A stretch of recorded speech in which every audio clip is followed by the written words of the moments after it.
Put down your baby and pick up a beer.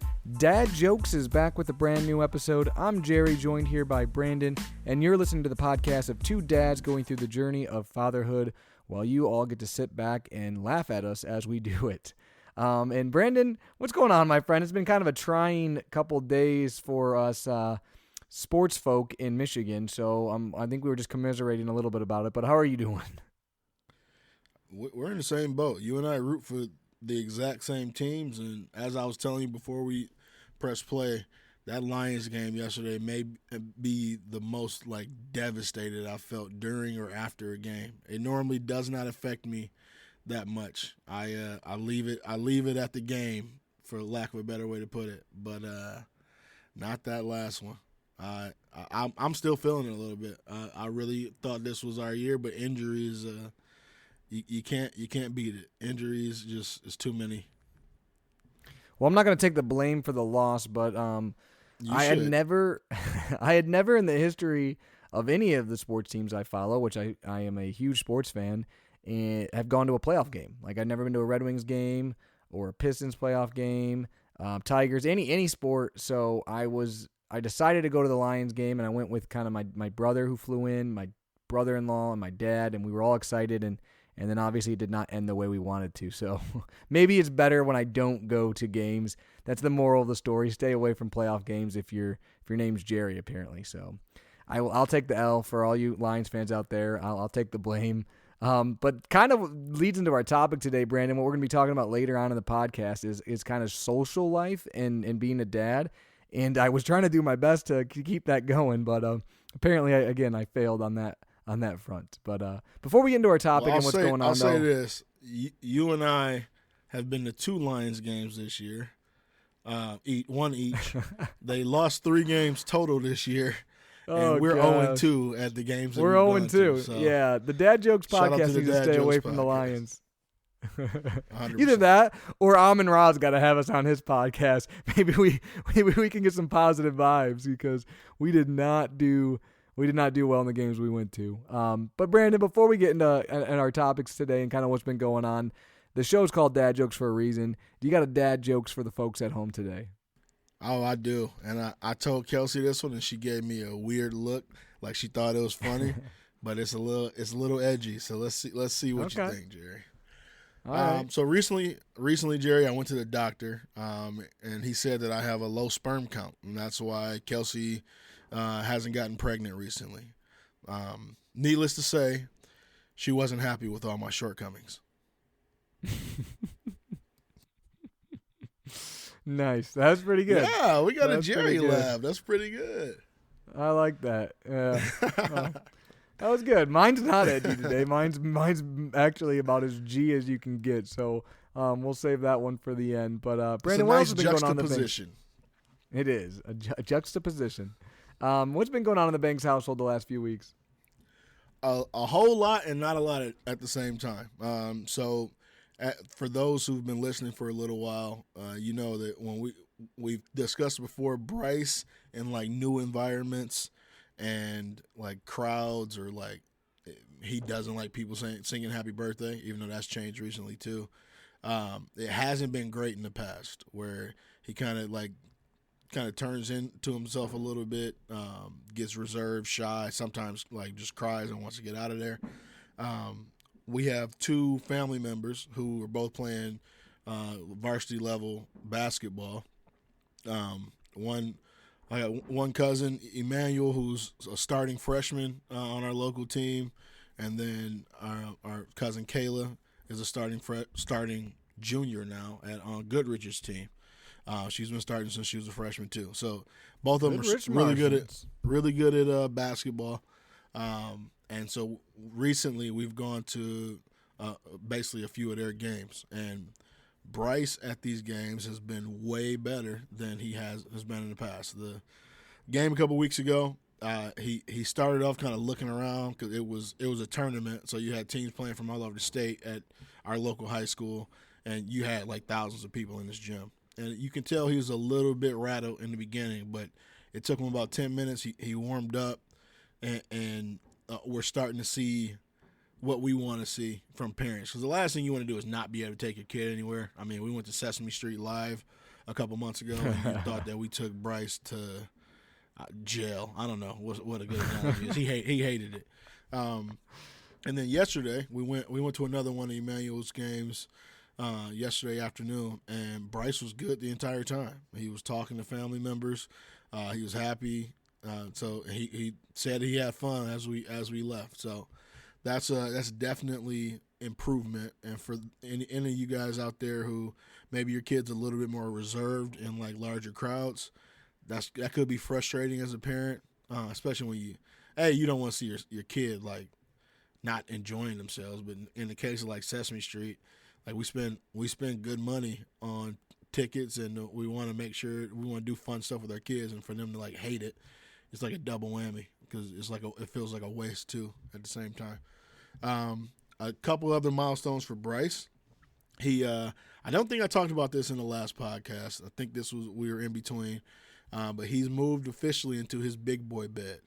Okay. Which basically means that the crib, his bed was a convertible crib, so took the side off of the crib and added the side where he can get in or get out. The way our room is set up, or his room is set up, we've always had an additional bed, basically a queen mattress in there as well. Thought process was after Cade was born, if Kelsey and I had to go in there and like console Bryce, we wouldn't, like, it was super easy. We just hop in that bed, bring him over, and that eventually is going to turn into his actual bed. So right now he has the option. He can go into one bed or the other. He is not elected other than the occasional nap that he got in the beginning to go into the queen bed in his room. But it's been an experience. With more freedom comes more parental annoyance, I'd say. And we got a gate right outside his door, and for the first couple of days, he just opened the door and just yell, and like not like a cry yell, like basically out. Same bedtime process that we had before, where he could sit in his crib and be fine, but now that he can like move, it's been an experience. So it took a couple days, it got way better, and now it seems like it maybe once or twice a week we still, and we're talking about going from like every day having to go in there and figure out bedtime to now it's once or twice a week. Something weird will happen. We'll pop in there, but he's adjusting to it. The other thing that happened with him, and I didn't bring this up. I'm gonna be honest.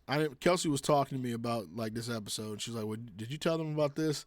And I was like, "Nah," because I was kind of embarrassed about it, so I didn't want to.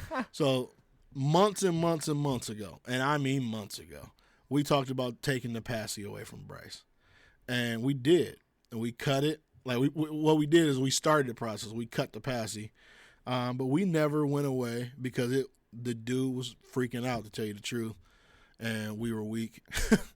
And so he kept the cut passies for the longest time.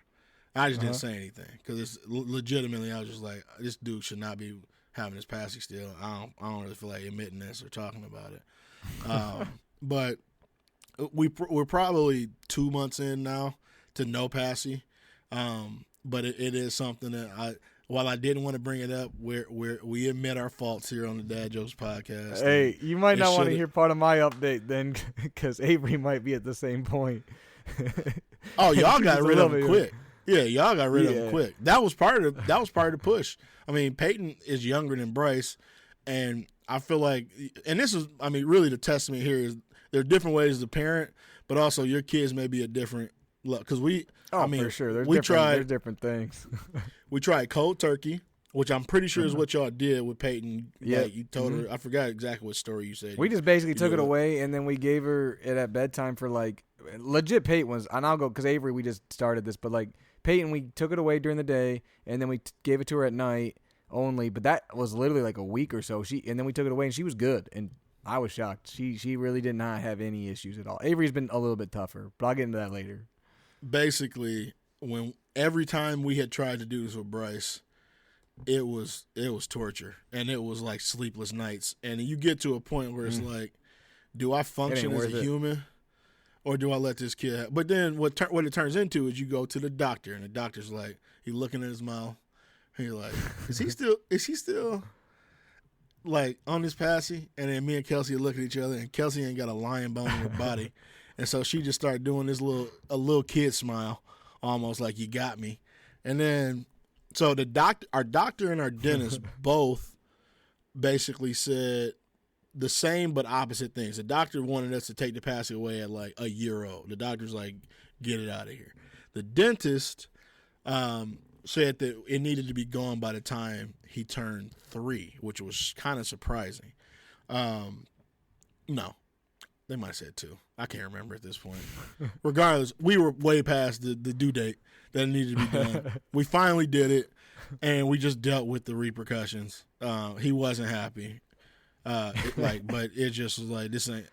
Well, it's like hard too, because like you said, you kind of like want to be like, okay, well, it's not worth it. But then the longer you go, I feel like it just becomes harder to take it away, right? So it's like you're almost hurting yourself. So it is tough, because part of you is like, well, this will be a problem for a different day. But then the problem for the different day, like, it expands on itself, expounds, and it just keeps growing and growing. So I feel that's 100%. So that's my little bit of vulnerability. Is we definitely we're going a couple months strong.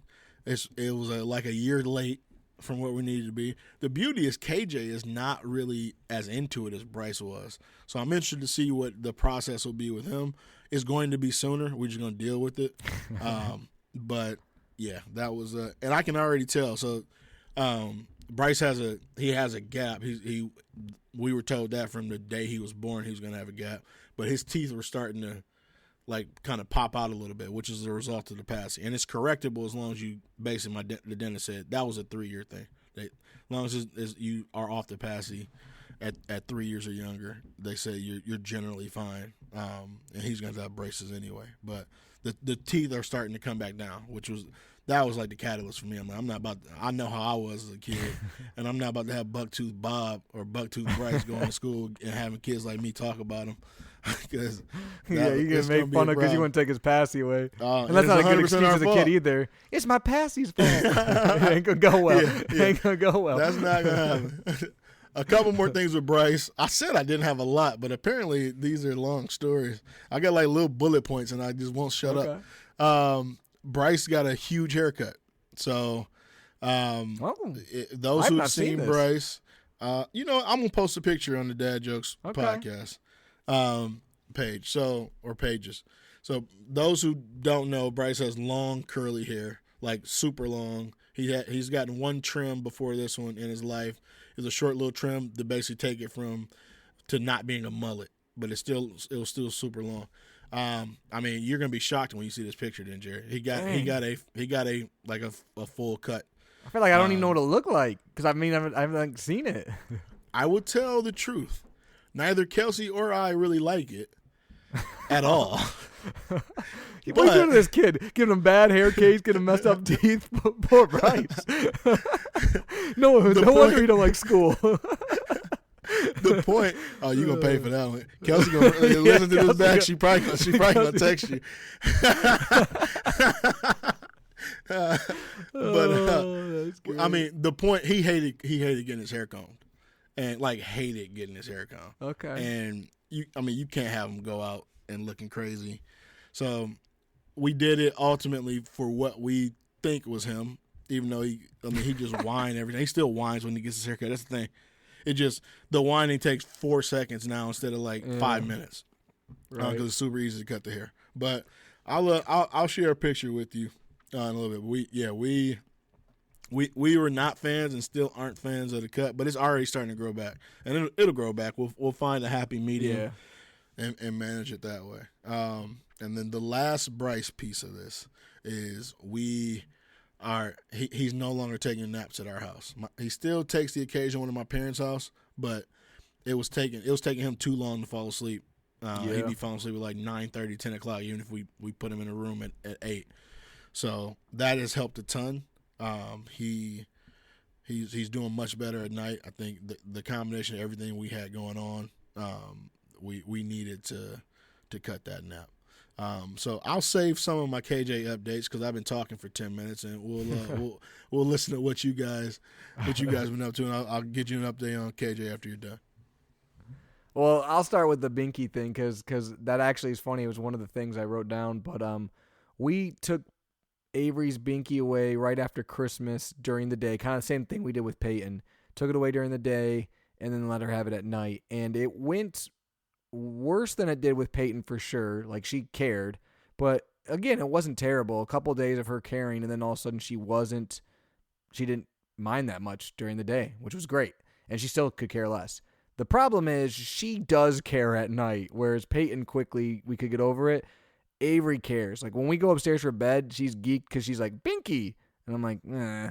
And, like, I tried to, like, not have him one night, and that kid knew. And then even last night, I got home super late because of the Lions game, and she woke me up at, like, 2:30 because, again, she, like, had her binkies outside the crib and was crying because she didn't have them. So I think we're going to have a little bit more of a difficult time with her getting her completely off. But at least she's not having them during the day. So that's step one is going well. But not having them at night, I think, is going to take a little bit longer. But we're going to have to eventually probably do like you guys talked about, take them away and then just deal with the consequences. Because the longer we wait, it's not gonna be good no matter when we do it. So that probably won't be too far behind. I hope she's easier than Bryce was. Other than that, Avery's actually.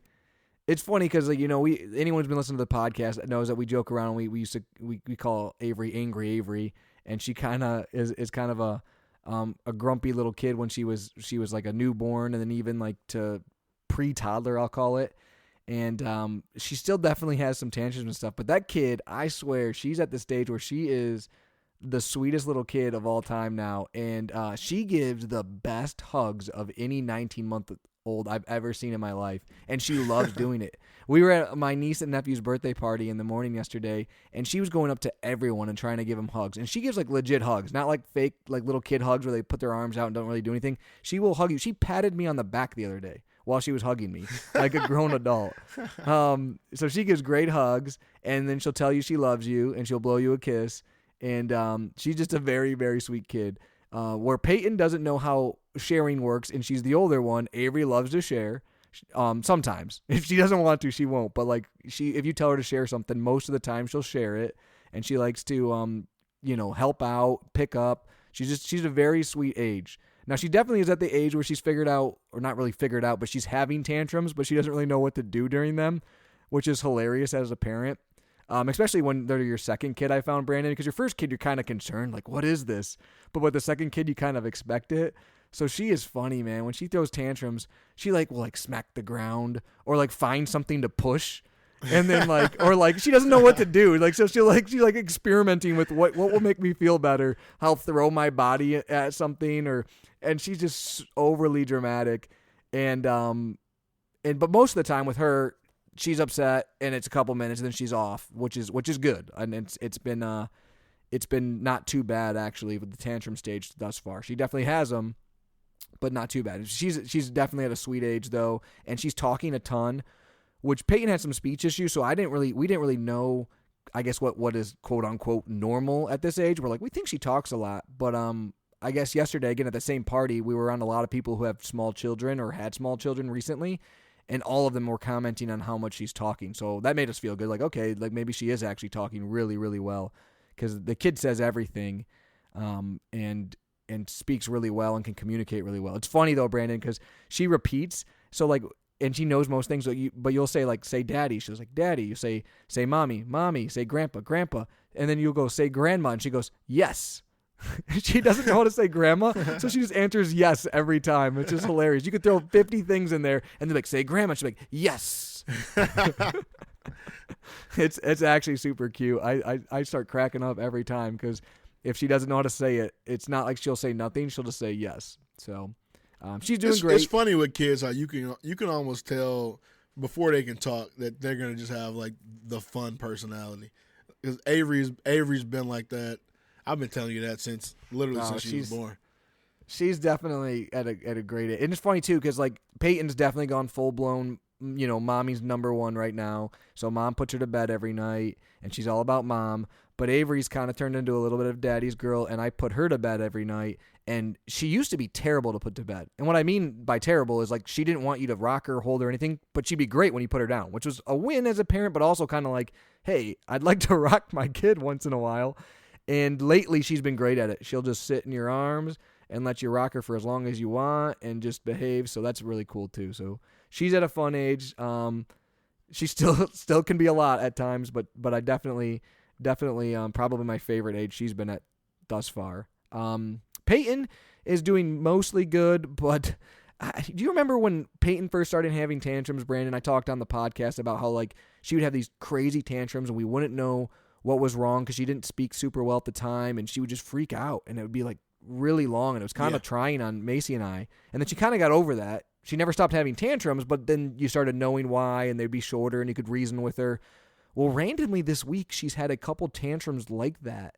She had one the other night that literally lasted an hour, where she was like inconsolable, freaking out, and it was kind of scary because like she just nothing you could say to her could like calm her down, and she was like almost like, you know, she does this thing with her feet where she like kicks her feet together and rubs them together, and then she'll like rub her arm, you know, like, and you don't want her to like hurt herself, and she was really freaked out. But we knew why. The like always, the kid hates pants. And it was bedtime, and she didn't want to wear pants. And two things. So one, it's cold, so we wanted her to wear pants. But two, more than that, because like at the end of the day, like it's not worth it. But at the end of the day, she's starting to have some issues like listening and almost talking back, and basically telling us no. So when we said, "Hey, you're gonna wear pants," and she's like, "No," it turned into, okay, well, I'm not doing this anymore. Where if you can just say no or throw a temper tantrum, you're gonna get your way. Like that was like basically like me and Macy both were like, okay, we're drawing a line in the sand because it's getting old where you can think you can just throw a fit and get your way. But I swear she for an hour was freaking out about these pants. Finally, I like was laying with her and I got her to like pick a different pair out. Like I let her pick her own pair out, and she wore those and ended up being okay. But it was a lot. And then yesterday she had another one. She freaked out because we were at a birthday party and she wanted different cake. And I'm like, no. Like, one, you don't even need cake. And two, there is no different cake. Just eat the cake you got. And she started losing it in this birthday party. So I had to take her upstairs for like a half an hour. And she was just, like, again, inconsolable. It's just, so I don't know if she's going through something or what. But these are two of the worst tantrums she's had in months and months. I know, but when she's not, you know. She's going through 3. Yeah, it's a lot. It's a lot. Going through 3 with her. That one was like, I mean, because she has tantrums every day. Don't get me wrong. She cries every day, and everything's a journey every day, like anyone who has a 3-year-old knows. But these were like beyond that. But other than that, you know, she's been doing pretty good. She's got the most creative, imaginative mind of any 3-year-old I ever met. She makes up crazy games and stories. Her and Avery have actually, they play together a lot. 50% of the time it's awesome and cute. 50% of the time it's terrible and they fight over the same exact toy and they both cry and it's the end of the world. But that's siblings. And then she it's like obsessed with Spider-Man still, the Spideyverse. She wants to listen to Spidey songs on the radio every day on the Google, and she wants to play the Spidey Tony, and the only thing she wants to watch is Spidey, and she does webs all the time. Like it's super cute. That's great. Oh yeah, even Avery does it now, and Avery's just basically like pointing at you, and like that's what she thinks how you shoot webs. It's basically the Spider-Man meme. Yeah, exactly what it is. So they both love Spidey, but yeah, it's been good. And Peyton actually has, knock on wood, been a little bit of a better eater lately. Not great, but she'll try things. You can reason with her now. Like, hey, eat 3 bites of this, and then you can be done. Stuff like that. But Avery has gotten worse. So Peyton's gotten a little bit better. Avery's gotten worse and more picky. But they both are doing good. Both have been a lot of fun. You know, you're getting really close to that time where you got 2 running around like crazy, and it's never a dull moment. I will tell you that. But it's also fun too, because now I no longer have a baby and a toddler. I have 2 toddlers, and that's a lot of work but a lot of fun at the same time. So we're doing pretty good. But what's been going on with KJ? So you mentioned getting close to having 2 running around. He's definitely gonna be walking way before Bryce did. Yeah, he's He's pulling himself up to stand on everything, walking along the furniture. Like, he gets where he wants to go. If it's anywhere near like a couch or anything like that, he walks, but he's holding on to like the couch to get there. Okay. And he is way more adventurous than Bryce was. There's no place that he doesn't want to be or think he can be, and typically it's where he shouldn't be. So that's how it works. Luckily, I mean, I feel like with Bryce, we kind of were able to like slow poke the baby proofing, like because you knew where he was going to be, and he would sit in the same spot and didn't have any. He didn't care about moving nearly as much as KJ. KJ is everywhere all the time. Like, he always wants to move. And then I feel for him. He's teething right now. And he has 4 and I think 5 teeth coming in all at the same time, which is been nuts. So he's still a sweet kid, but I definitely feel his pain, and you can tell that he's bothered by it. A lot. So we've been navigating that to a degree. You mentioned the tantrums with Peyton, and one thing and this is a benefit of Bryce not napping anymore, but he tended to have, I don't even know if I would call it a tantrum, because we still don't know what was triggering it, but I'd say 3 or 4 days a week, if he took a nap, he would wake up inconsolable, like hour and a half into his nap, almost like he was having nightmares, but he couldn't explain it, and you couldn't snap him out of it. And it still happens occasionally at night when he's asleep. Like, you'll turn the lights on, you'll try to wake him up completely. He's still going through it, that is very concerning as a parent. Just not being able to console your kid. Like, my mom is able to get him out of it if she's there when my parents are watching, and Kelsey sometimes is able to get him out of it here. My mom is a sometime too. Most of the time I can't get him out of it. I might just be holding him, like turning the lights on, just basically trying to wake him up. And I've been told that as a kid, I still I have vivid dreams. I don't know if I still do. Kelsey would have to say that, but I used to sleepwalk. My parents said I did the same exact thing when I was a kid. So very strange and hard to watch as a parent, because you can't really do anything but wait till he snaps out of it to a degree. Right. But that's my update. It's been a fun few weeks. And we're definitely entering. If it wasn't chaotic already, I can see the chaos coming even more. And you and I are even busier at work than we've been in a long time. So it's been a crazy few weeks.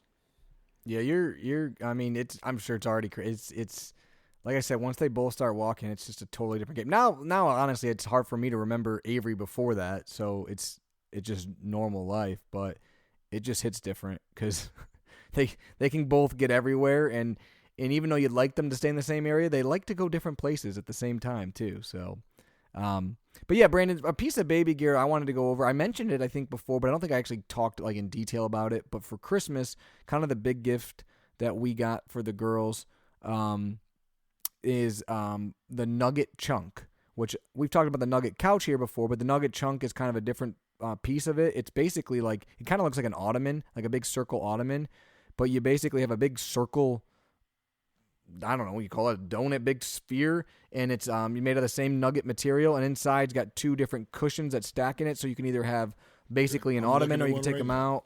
Yeah, and then it's kind of weird because you look at it and you go, what are kids going to do with this? Well, Avery and Peyton both love this thing. They play with this thing probably every single day, and they do a million different things on it. They still play with their regular Nugget Couch too. So far, it's definitely been money well spent because it's entertainment, and the nice thing as a parent is it's not a mess. You're not cleaning up little toys or anything. It's a few pieces, and it stacks inside each other, and then you have an ottoman that you can use in your family room. So it's actually really great as a parent when they're playing on it. They like to use it as their like dance platform. Things around there that they can just roll it into really hard, because what Bryce wants to do is grab it and just ram it into stuff. No, they like to jump off. They like to jump off of it and like go inside of it, and then like the big thing now is they use it as like a dance platform. They like to stand on it and dance. So, but yeah, which is cool. But they have pushed it into things, but they don't really roll it yet. I don't know if they've figured out that they can roll it, which is probably good for us. So, but that was again, day one how Bryce wanted to use it. He cared about yeah. nothing else. Yeah, he just rolls it into whatever he can, or we'll just roll it back and forth to each other. Well, I'm hoping the kids don't figure that one out because that would not be great. But that's my piece of baby gear, Brandon. Do you have a piece of baby gear? Yes. So Bryce has been really into puzzles lately. He loves puzzles. He loves cars. Those are probably his top two. So Kelsey found, and this is from Melissa and Doug, which is a popular toy brand. But it's the Melissa and Doug floor puzzle. So it's a puzzle. It's like a 40-piece puzzle, something like that you put together on the ground. But it comes with like wind up. It's a basically a car track or like one of those like towns that has like the roads on it. But it comes with cars that you pull and they go. So you can drive the cars around the puzzle that you create on the floor, which is a clash of Bryce's two favorite worlds. So that's a fun one. Well, it's funny, Brandon. You're talking about nap time with Bryce, and I think we're really, really close with Peyton. I'm literally watching her right now because she's supposedly taking a nap, and she's got like 17 books in her bed, and I don't know what she's doing, but she's definitely not napping. So, and that's most nights. She doesn't really cause problems, which is kind of why we haven't stopped, because it kind of gives us a little time to clean up or has some. She just kind of usually reads books in her bed, but she doesn't nap very often anymore. So I'm just kind of laughing at her right now because she just went and grabbed another book, and now she's quote unquote reading it. Obviously, she can't read in her bed. So, we're probably not too far off on that.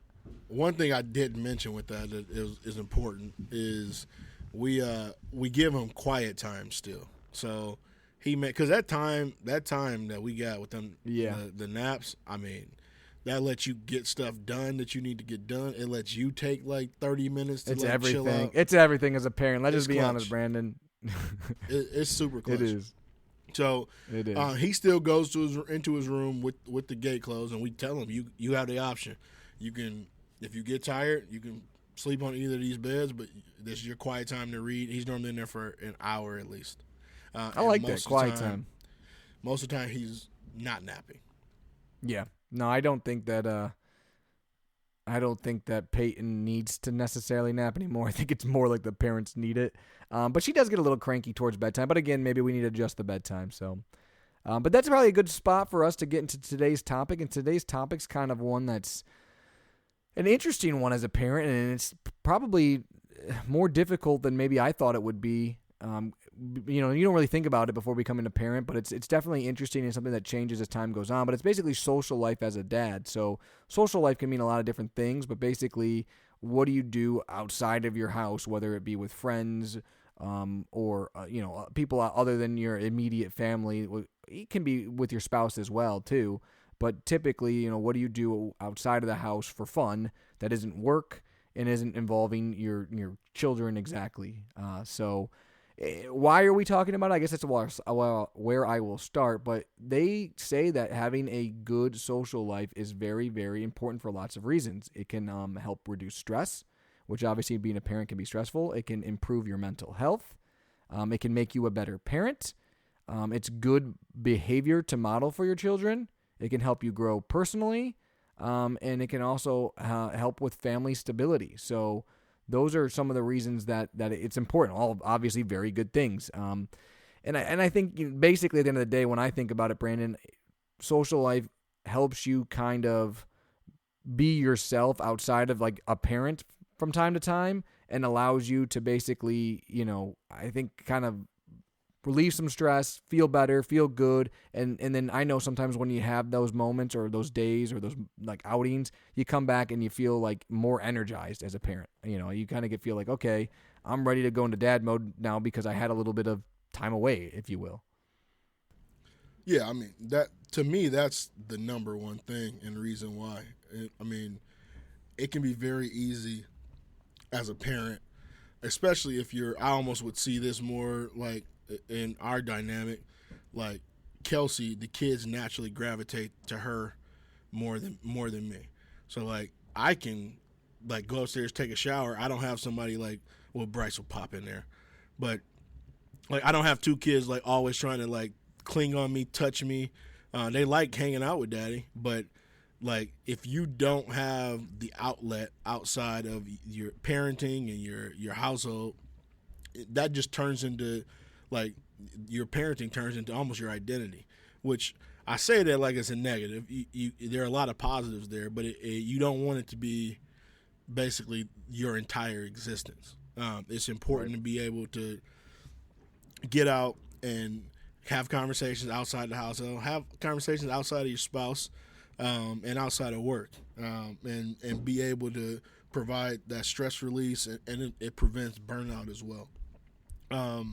You want that outlet more than anything else. So as far as the why, and we'll get into a little bit more as far as like the how and everything later. But that's beginning and end for me is you want to make sure that you maintain the outside of family identity, or I think you could potentially lose yourself a little bit, and that becomes a resentment.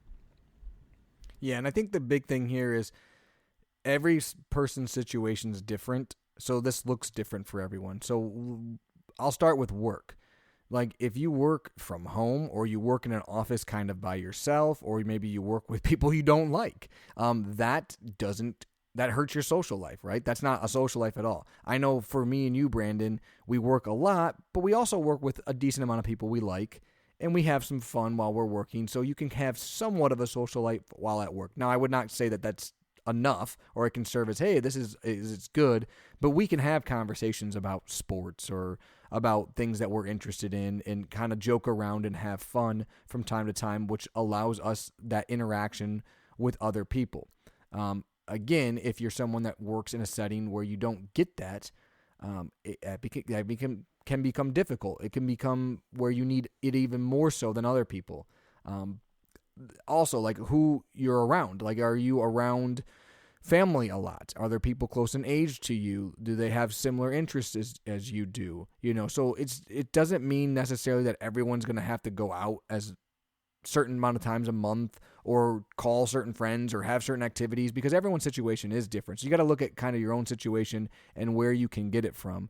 And I know like for us, I can get a lot of social interaction from work, which is beneficial, because if not, it would be tough because we work a lot of hours, so you want to be home a lot of the time. So that's been good for me at least. Yeah, for sure. And I think another part of it is we're talking about the why. A lot of times as dads, when it comes down to actually doing it, you can get in your head, and you got challenges. It's not just in your head, it's actual challenges and limitations too. But what are those challenges when you're trying to kind of maintain that social life? One is time constraints, what Jerry just got into. You have to balance your work, your parental responsibilities, household chores, things like that. Guilt is a big one. I know for you and I, it's not uncommon for us to work 55, 60 hours in a week. That additional like time that we are away from home, it makes you feel like I don't really have, like, I think you and I both agree. We work with people who love their family. We work with people who don't, let me not say love, who like their family. And we work with people who you wonder sometimes, do they actually like their family? Because they're always out and about. I want to come home. I want to see my kids. I want to hang out with my wife. And so oftentimes I feel guilty even at the thought of, like, and it's a pull, because if you're the type of person where you attract people around you, people want to hang out with you, you oftentimes will get invited to do things that maybe someone's in a different stage of their life than you are. So it's a double. The guilt is almost a double whammy. You got the guilt of, well, this is another thing that I'm not going to be at home for, including work. But then you got the guilt of, well, I'm always saying no to the people who are asking me to go out, which you want to hang out with them too. So it's kind of managing that as well. For me, at this stage of my life, I still want to be home a lot. So it's knowing that, hey, I might, if I got advance notice, can plan it, and I know that I can commit to a few different things in addition to what we're already doing. I think you and I will get into it, but we are also active within our friend group as well. And then another challenge is the planning of it all. Maybe you're the person that other people are dependent on to actually come up with the event or whatever it is that you have to do. So you stack all that on top of everything else that we're talking about, and now you got to worry about if I want to hang out with my friends or do something outside the house, I got to come up with the idea and actually do it.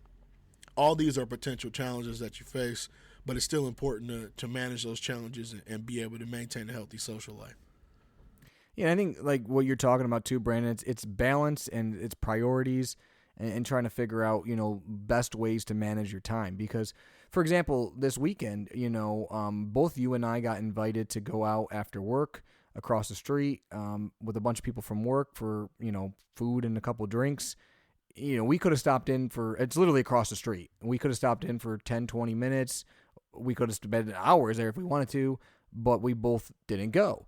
And I don't think it was that either one of us don't like the people or don't think it would be a decent time. I didn't know you were invited. Yeah, you would definitely came if you knew I was going. But we didn't go, and for me it was a couple reasons. One, like you said, I wanted to get home. I wanted to see the girls. But two, I knew that I was going to be going to this Lions game, and again, the Lions game that I was going to was kind of a choice because one, I'm going to be away from my family, but it also was with my brother who was in from out of town, so it's a way to again, that's family, not just friends. Seeing him, I don't get to see him very often. It was with my dad and my brother-in-law, so it's kind of a family thing.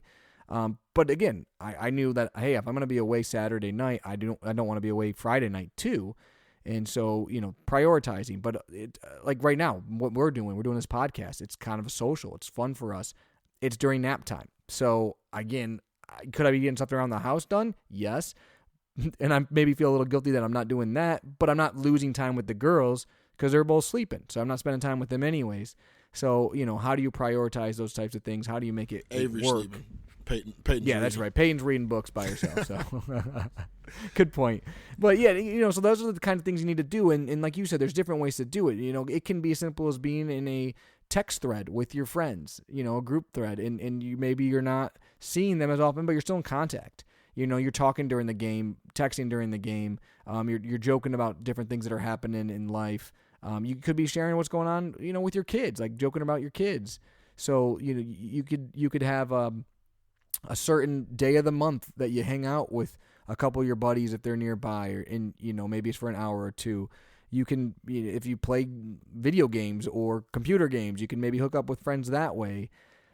There's lots of different ways you can do things that doesn't have to be going out in person, spending time that way. There's different ways to kind of find a way to make it happen. But I think the big thing is you have to make the time. You got to decide, like, hey, I'm going to make this a priority, whether it's not as large of a priority as some other things, but then you got to commit to it. Because if it's not, then you're just not going to have it, and eventually, like anything else in social life, if you stop talking to people for a long period of time, it becomes harder when you all of a sudden want to because you've been out of their life.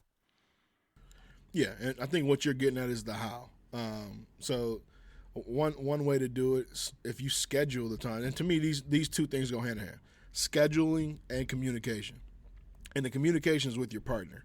So the last thing and the way this could potentially become an issue is if, let's use me and Kelsey as an example.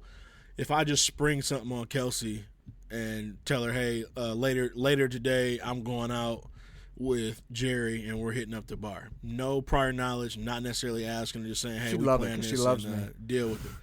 Yeah, that's exactly what would happen. And that's unfair. It's unfair to her schedule. It's unfair to the relationship, and like you have to communicate that because we are partners in parenting. But if you're able to schedule this time, maybe it's something that happens every couple of weeks. Maybe it's something that happens once a month, every couple of months. Who knows? But you schedule that time, put it on the calendar. It's not coming up as a surprise, and it's being intentional about both your family, but also your friend group as well. You find activities that you can do, and I know a lot of this is saying outside the family, but things like what we're doing with the podcast is good. It's social. But it's also good because you and I have shared experiences, so we can get on here and kind of talk to each other. But we're also productively kind of releasing a few things from a parenting perspective. But you're also getting that socialization and community feel as well. Even though I don't really like you that much, but and the last thing is and this is important for me, prioritizing quality over quantity. Well, some people get caught up in like how often you go out. Maybe you are you're doing what the group wants to do, or maybe it's bigger things. Maybe we all get together and go to like a Michigan game, or we're planning on watching a specific game together, things like that, over having to be together like every once a month or every couple months. And I think as a group, we've done a good job of that. And maybe it's overkill because we have a scheduled book club call. I don't tell people publicly typically that I'm in a book club. He is. Well, I don't know anymore. He is to you. Yeah. Well, life is happening. I haven't been in like a month and a half. Book club has not been on the priority list. It hasn't been. But historically, we got a book club to schedule. Now we schedule that around the time where our partners may be asleep and our kids are asleep. So you have book club. We have an NCAA football league that we're in together, where we're playing once or twice a weekend. Typically, that's after our wife and kids fall asleep, at least for me. So those are all things that they help the day in, day out grind that we all go through. You need releases.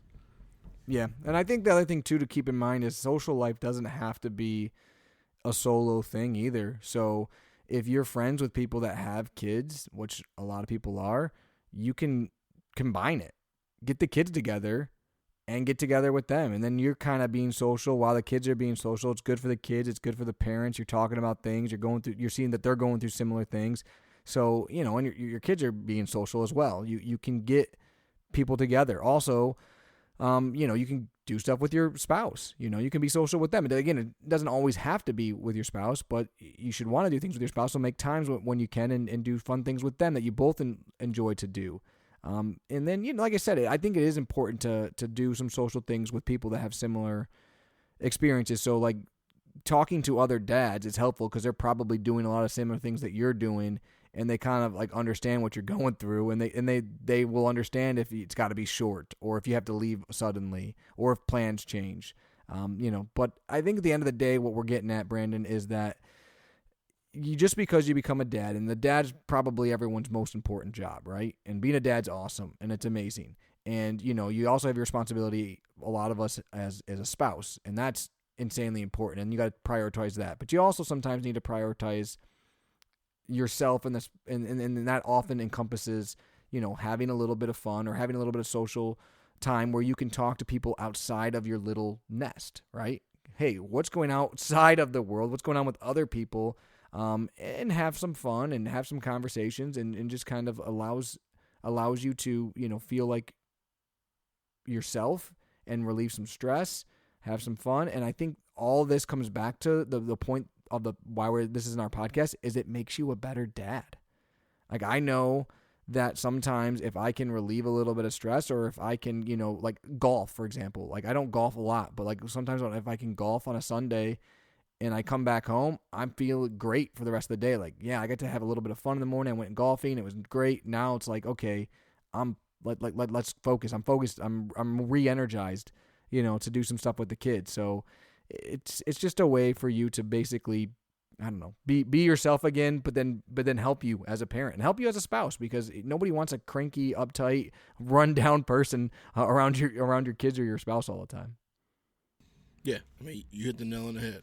And I guess my last point is for some of you listening, maybe you don't have cultivated that group yet. Maybe you feel like, as far as like going out and having that friend group, that's not something that you have access to. I would start. Social media can be a dangerous place, but it can be a good place to develop relationships as well. And think about what you're interested in, and you got plenty of groups that you can join online with shared interests. It might be and sometimes these are toxic, but it might be like a message board for your favorite sports team or a group on Facebook with your favorite sports team. It might be a group on Reddit that's talking about with dads. I know we've been mentioning those from time and time. Kelsey has a group on Reddit where with expecting mothers of the due dates that both Bryce and KJ were born. You're going through similar experiences at the same time. So socially, you may be getting groupthink, but also the shared experiences at the exact same time, which can be helpful as well.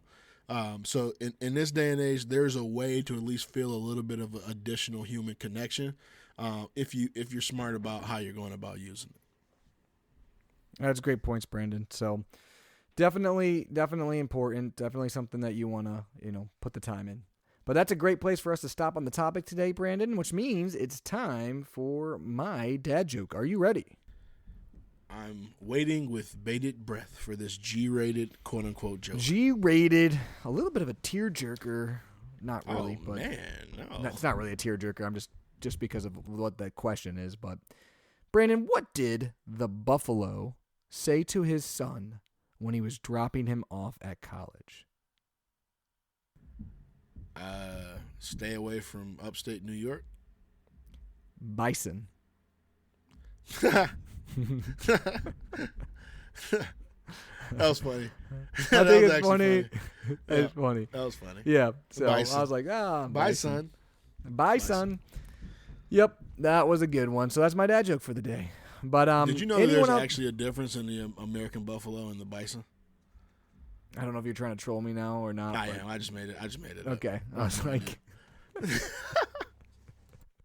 this is why Brandon doesn't have a social life.